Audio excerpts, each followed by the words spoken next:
안녕하세요. 저는 청각장애인이 보청기로 세상과 소통할 수 있도록 소리를 디자인하는 보청기 전문 청능사입니다. 이번 영상은 청각장애인에 대한 올바른 인식 개선을 위해 그동안 우리가 몰랐던 오해와 진실에 대해 알려드리겠습니다. 청각장애인은 소리를 듣지 못하는 청각기관에 장애가 있는 사람을 말하는데요. 농아라는 표현도 있습니다. 보건복지부 통계에 따르면 2021년 기준으로 청각장애인은 약 43만 5천 명이며 인구 대비 약 115명 중에 1명꼴입니다. 청각장애인은 경증인 경우 심하지 않은 장애인, 중증인 경우 심한 장애 두 분류로만 구분이 되고 있습니다.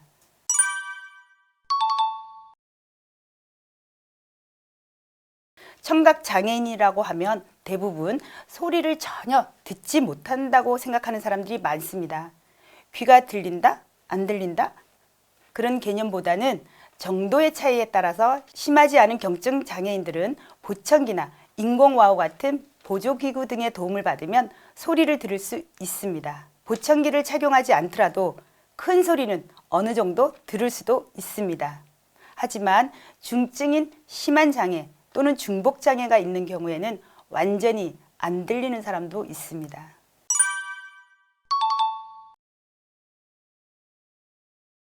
선천적 장애와 후천적 장애 등 정도와 경우에 따라서 다른데요.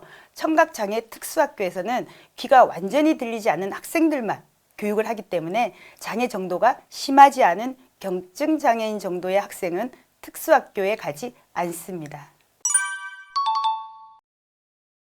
농인과 청각장애인은 서로 다른 개념입니다. 농인은 청각장애를 가진 사람으로서 농인 문화 속에서 수어를 제1언어로 사용하는 사람으로서 한국 수화언어법에 정의되어 있는데요.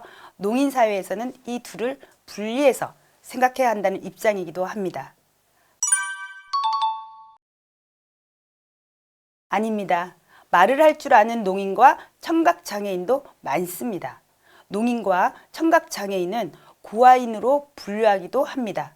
선천적이거나 양쪽 부모가 모두 농아인 경우 또는 어릴 때 장애를 얻은 경우, 음성 언어를 잊어버리는 경우에도 인공와우나 보청기로 소리를 듣는 경우 말을 할 수 있으며 성인이 된 이후에 장애를 얻은 후천적 청각장애인은 완벽하게 말을 할 수 있습니다.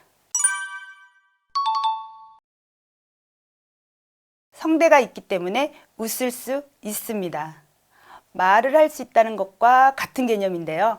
성대를 적출한 사람이 아니라면 농인이든 청각장애인이든 소리내어 웃을 수 있습니다.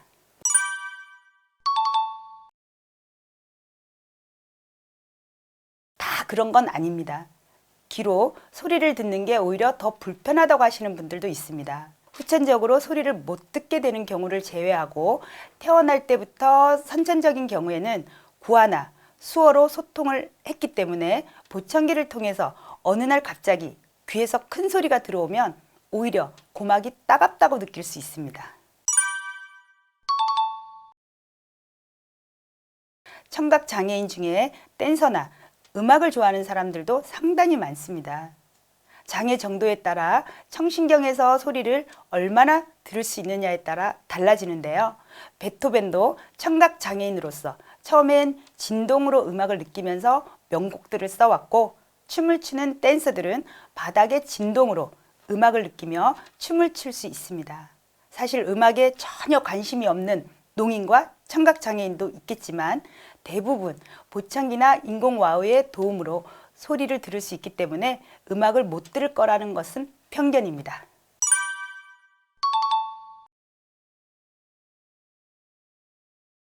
결론부터 말하자면 아닙니다. 인공와우 수술은 끝이 아닌 시작에 불과합니다.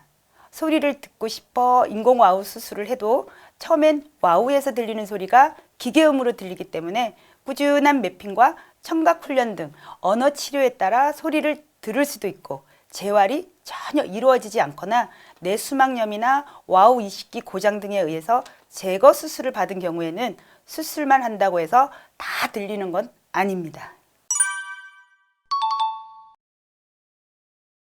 모든 청각 장애인들이 상대방의 입모양을 보고 말의 뜻을 이해하는 독순술인 구아나 손으로 수어를 사용하는 것은 아닙니다. 보청기나 인공와우 보조기구로 의사소통을 하는 경우가 훨씬 더 많고 손바닥이나 종이에 글씨를 써서 대화하는 방식인 필담으로 대화할 수 있습니다. 만약 내가 수어를 조금 할 줄 안다고 해서 청각 장애인에게 다짜고짜 수어를 보여주는 행위는 청각 장애인들에게 무례한 행동입니다. 모든 청각 장애인들이 수어를 쓰는 것은 아니기 때문에 청각 장애인을 만나 대화를 하게 된다면 먼저 어떤 방식으로 대화가 가능한지 물어보고 구화로 대화를 할 경우 마스크를 벗고 입모양을 보여주는 것도 좋습니다. 청각 장애인은 들을 수 없다고 해서 비언어적인 표현이나 모욕적인 말을 해서는 안 됩니다. 청각 장애를 가지신 분들은 보조 기구가 없어도 대부분 상대방의 입술 모양과 표정만 봐도 무슨 말을 하고 있는지 짐작할 수 있기 때문입니다. 내가 원하든 원치 않든 사랑하는 내 가족도 예상치 못한 불의의 사고로 후천적 장애가 될 수 있습니다.